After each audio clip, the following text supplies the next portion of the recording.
Let me know if this sounds familiar. You're pouring time, energy, love, and money into training your dog. Yet, for some reason, progress is slow or inconsistent, or your dog seems to forget things and the whole process just feels frustrating.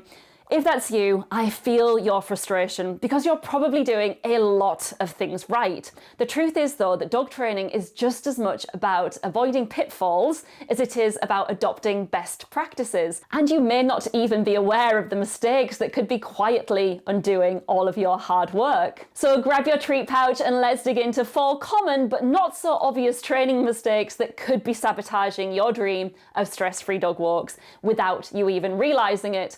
Listen up to see if you're making any of these. Hi, it's Katie, dog fanatic, coffee addict, and your guide to stress-free dog walks. If your dog pulls on the lead, barks, lunges, ignores your recall, or wants to say hello to everyone and everything, you're in the right place. There are such simple things you can do to make your dog calm down, listen to you, and behave like a superstar. Nothing will boost your confidence quicker so that you can enjoy relaxing walks with a dog you're proud of. Welcome to Stress-Free Dog Walks.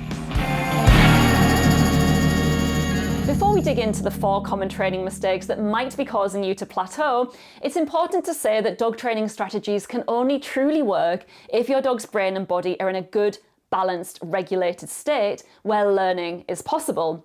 If they're overstimulated, overexcited, overaroused, or overwhelmed, the best training advice in the world won't stick.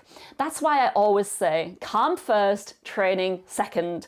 Your priority isn't polishing up your training, but building calm. I've talked about this in other episodes, and I'll explain at the end how to get a copy of my Calm Canine Blueprint to help you get started. I've also created a dog walking diagnostic to help you figure out your dog's unique walking style and why they're pulling, barking, lunging, or ignoring you in the first place. Answer 15 quick questions and get a personalized report with advice for your dog. It's free and takes just 5 minutes. The link is in the show notes. Okay, so if your dog is ready to train and maybe you're just getting started, or maybe it feels like you've been training forever, let's make sure that all the love and effort you're pouring into your dog isn't quietly getting undone by these 4 common but easy to miss mistakes. Mistake number 1. Let's start with one of the most invisible forces in dog training: accidental reinforcement. Your dog is learning all the time, and not just when you're training.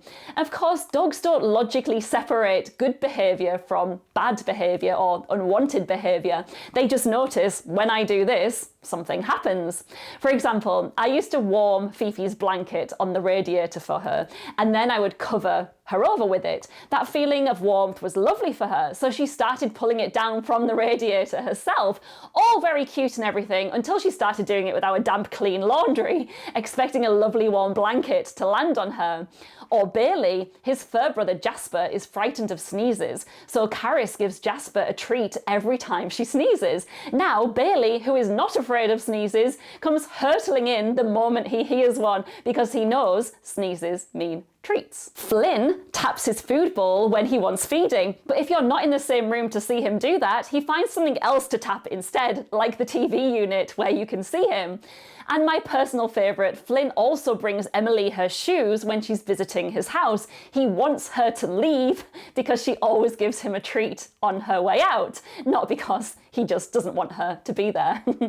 Your dog probably does things like this too. These are obviously just cute and silly examples, but they prove that our dogs are smart, receptive, and always learning. So just imagine what they're learning when it comes to training. Loose lead walking training falls apart when your dog pulls to go and say hi to another dog. They get to say hello, and the pulling is reinforced. Another example, recall gets very confused because you've started to only call your dog when a distraction shows up. So now, Alfie come no longer means return to me, but look around to see where the excitement or the danger is. Alfie, there's something you really want to know about, but I don't want you to know about it. It's so confusing. Now, why does this matter so much for progress? Because every time you accidentally reinforce the behaviors you don't want, you're strengthening them, and they become more automatic and more ingrained. Especially problematic if what's getting reinforced is the absolute opposite of what you want, such as the loose lead walking and recall examples I gave. So how do we fix it? The first step is simply being aware of this so you can catch those moments of accidental reinforcement and then make sure that they're actually being rewarded for what you do want instead. Because when you start rewarding the right behaviors only, you're rewiring your dog's brain for the better. Number 2, inconsistency with commands and expectations. Maybe today you're tired after work, so you allow your dog to pull on the lead. Tomorrow you want them to walk perfectly by your side.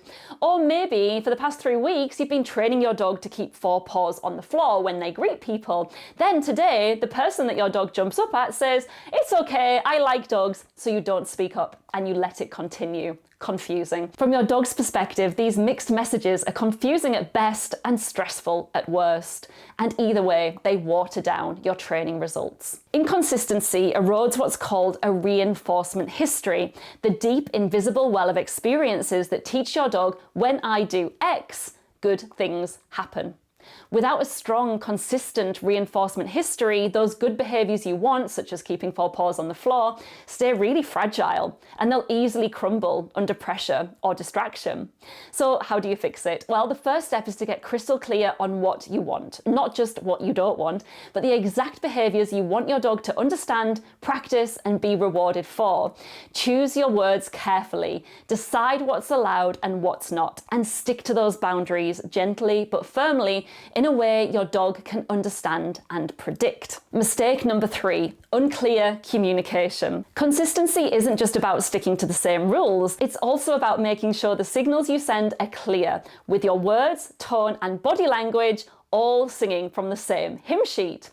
Dogs are masters of body language. They notice the way your weight shifts, the micro movements of your hands, and of course they do. Dogs evolved to read human signals, and they're actually much better at reading our bodies than listening to the words we say. So when you say, "Come," in a flat, stern tone that sounds more like a warning than an invitation, or you call them happily, but your face looks tense and frustrated, your dog notices the conflict between what you're saying and what you're actually showing. Or you're telling them to go in one direction, but you're facing the other. That's sending a very unclear signal.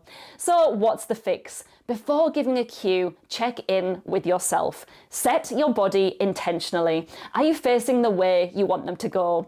Are you standing still and calm when you ask for a stay? Does your tone match the energy you want your dog to model? When your signals don't match, your dog is left guessing, and that confusion can lead to frustration, slower progress, or even behaviors that look like stubbornness. So make sure your body, tone, and words all align. Mistake number 4, not taking the training on tour. At one point or another, you've probably felt that sinking frustration where you think, "Oh, he knows this cue. Why is he acting like he's never heard it before?" Say it's a hand touch you're asking for. You've trained it and it's gone well in the past, but now your dog either doesn't respond at all or they give a half-hearted, hesitant version that's nothing like their usual confident touch.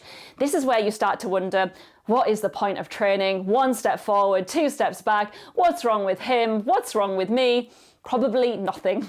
More likely, you've just hit a blind spot. You're assuming that once your dog knows something in one place, they should know it everywhere. But dogs are deeply context-bound learners. When they learn hand touch on your regular everyday walk, they're learning touch here in this environment with these smells when you look this way and you're wearing your dog walking gear. The cue isn't just the word, it's the whole situation. So when you go on a day out and the context changes, so does your dog's mental map. Without practicing the behavior in different places, slowly layering in distractions, giving your dog a chance to rebuild their understanding in each new context, you'll continue to have those frustrating walks where it feels like they've forgotten everything. So how do we fix it? Start at the easiest level. Practice in the house first. Different rooms, then the garden if you have one, then the driveway or front of your house or building, then in quiet areas of the walk, then closer to busy routes, etc. Each step, lower your expectations at first, reward generously for success, and only ask for more when your dog shows they're ready. All right, those are the 4 common mistakes that could be inadvertently sabotaging your training success. Number 1, accidental reinforcement. What you reward, even unintentionally, they will do more of. So make sure you're rewarding the right thing. Number 2, inconsistency. Those mixed messages quietly dilute what you're trying to train your dog to do. Number 3, unclear communication. Your dog listens with their eyes as much as they do with their ears, so pay attention to your body language too. And number 4, forgetting to take the training on tour. Knowing it at home isn't the same as knowing it everywhere, so practice in plenty of different places.